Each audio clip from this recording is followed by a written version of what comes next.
اور شاہ جو ہے وہ توسیع پسندانہ عزائم بھی رکھتے تھے اور ایران کو خطے کا ایک بہت طاقتور ملک بلکہ وہ مغربی ترقی یافتہ ممالک کے مقابلے پہ ایک بہت ترقی یافتہ ملک بنانا چاہتے تھے. تو اس وجہ سے شاہ آف ایران نے بہت کچھ کرنے کا اعلان کیا اور پھر شہنشاہیت کے خلاف تحریک بھی چل رہی تھی, تمام طبقوں کی طرف سے مخالفتیں بھی ہو رہی تھی, آزادی کا بھی مطالبہ ہو رہا تھا, حقیقی جمہوریت کے قیام کے لیے بھی. تو ان تمام وجوہات کی وجہ سے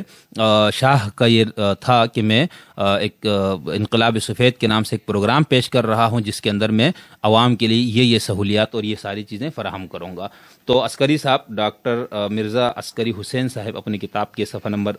38 پہ لکھتے ہیں کہ ایرانی عوام کو ترقی اور خوشحالی کے نام پر ایک اور منصوبہ ترتیب دے کر اسے کل ایران کانفرنس میں پیش کیا. یہ منصوبہ بڑی طاقتوں کی ایما پر تیار کیا گیا تھا اور اسے انقلاب سفید کا نام دیا گیا تھا. ٹھیک ہے, اب اس انقلاب سفید کے اندر عسکری صاحب یہ لکھتے ہیں کہ جو بنیادی چیزیں تھیں زمینداری کے نظام کا خاتمہ,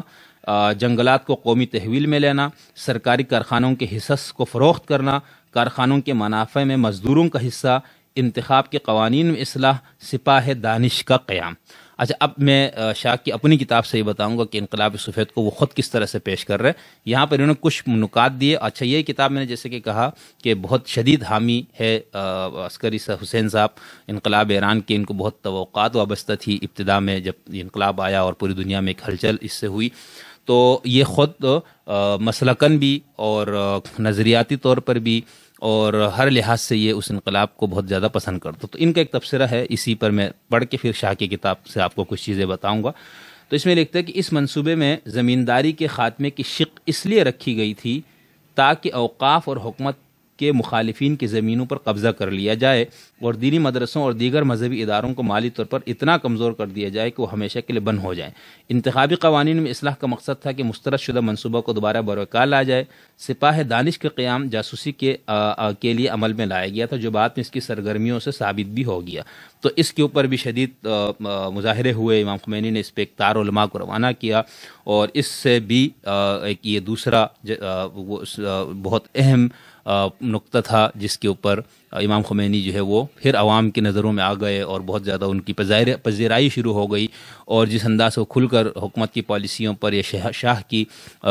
کے دیے وہ منصوبہ پہ وہ تنقید کر رہے تھے, تو جو پہلے سے لوگ تنگ تھے جو تحریک چلا رہے تھے, تو ان کو ایک مزید ایک ایسی زبان مل گئی, ایک ایسا شخص مل گیا جو کھل کے ان چیزوں پہ بات کرنے والے تھے. تو یہاں پر بھی امام خمینی کا نقطۂ نظر جو ہے شاہ سے بالکل مخالف تھا اور امام خمینی جو ہے وہ مذہبی طبقے کی نمائندگی کرتے ہوئے یہ ساری باتیں کر رہے تھے. یہاں پر میں آپ کے سامنے انقلاب سفید کے حوالے سے کچھ چیزیں بتاؤں گا جو شاہ آف ایران نے اپنی آپ بیتی کے اندر اس چیز کو تحریر کیا ہے. شاہ جو ہے وہ اپنی کتاب جو ان کی کتاب چھپی ہے اردو میں, اس کا ترجمہ فکشن ہاؤس سے اس کو شائع کیا گیا ہے, شاہ ایران کی شاہ بیتی کے عنوان سے, ولادت سے لے کر انوار السادات کے مصر میں پناہ لینے تک. تو اس کے اندر انہوں نے ایک پورا باپ اس پہ دیا ہے کہ انقلاب سفید جو ہے وہ ہے کیا. وہ ایک تعمیر کا اور ترقی کا ایک پورا ایک سنہرا ایک خواب کے طور پر انہوں نے پیش کیا ہے. تو اس کے اندر یہ لکھتے ہیں کہ ہم نے جو انقلاب سفید کا جو تصور دیا یا اس میں جو منصوبہ ہم نے پیش کیا اس کے اندر ہم نے کیا کیا چیزیں رکھی. اس سے پہلے انہوں نے اپنے والد کے دور کا بتایا اور اس میں وہ یہ کہتے ہیں کہ 1942 کے اوائل ہی میں, حالانکہ اس وقت جنگ عظیم زوروں پر تھی اور ہمیں کچھ اندرونی مسائل کا بھی سامنا تھا, یہ ابتدا بالکل جب یہ بادشاہ بنتے ہیں, ہم نے اپنی قوم کے بنیادی امراض زوال کے بنیادی اسباب کو جڑ سے اکھاڑ پھینکنے کا عزم کیا اور اس کے لیے منزل 5 مقاصد اپنے سامنے رکھے. ہر شخص کے لیے روٹی, ہر شخص کے لیے مکان, ہر شخص کے لیے کپڑا, ہر شخص کے لیے صحت, ہر شخص کے لیے تعلیم. اب یہ کہتے ہیں کہ ہم ان چیزوں کو حاصل نہیں کر سکے. پھر اس کے بعد آگے لکھتے ہیں مندرجہ مذکورہ بالا 5 بنیادی مقاصد کو سامنے رکھتے ہوئے ہم نے درجہ بدرجہ مرحلہ وار تھوڑا تھوڑا کر کے اپنے پروگرام کو مزید آگے بڑھانے کی پوری کوشش کی. ہر مرحلے پر حقیقی اور فوری ضروریات کی ترجیحات کا خیال رکھا. ہوتے ہوتے 1975 تک انقلاب سفید کے مندرجہ 19 اصول وقت کے ساتھ ساتھ مرتب ہوتے چلے گئے.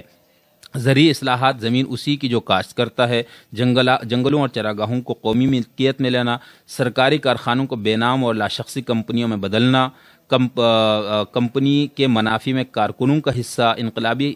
قوانین کی اصلاح, عام بالغ رائے دہندگی کا حق اور بالخصوص خواتین کے لیے, سپاہ دانش کے قیام جو دیہات میں تعلیم بالغاں کو عام کرے، سپاہ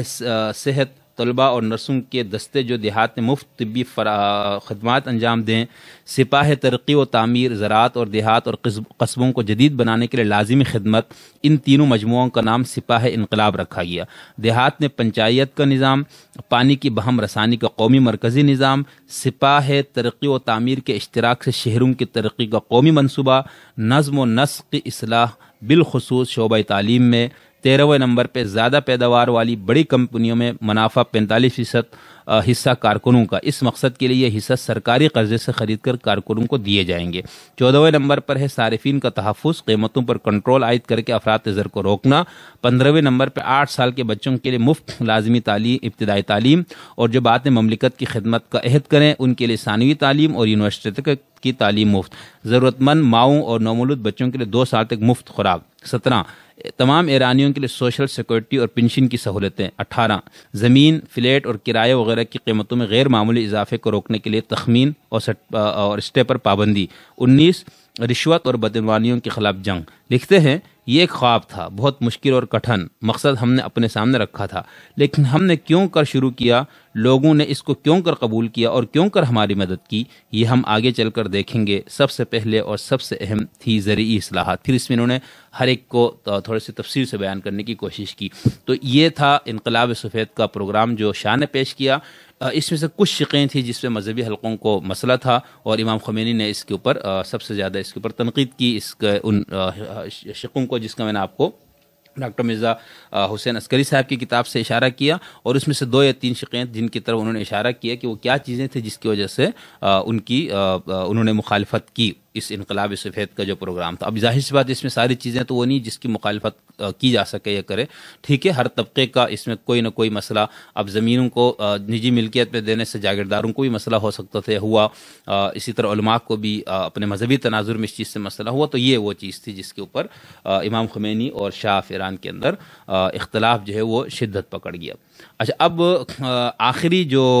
وہ تھا جس کے اوپر امام خمینی جو ہے وہ پھر گرفتار ہوتے ہیں، نظر بند کر دیے جاتے ہیں، اس کا ان کو جلا وطن کیا جاتا ہے، یعنی وہ آخری اس اختلاف کا وہ آخری پوائنٹ کیا تھا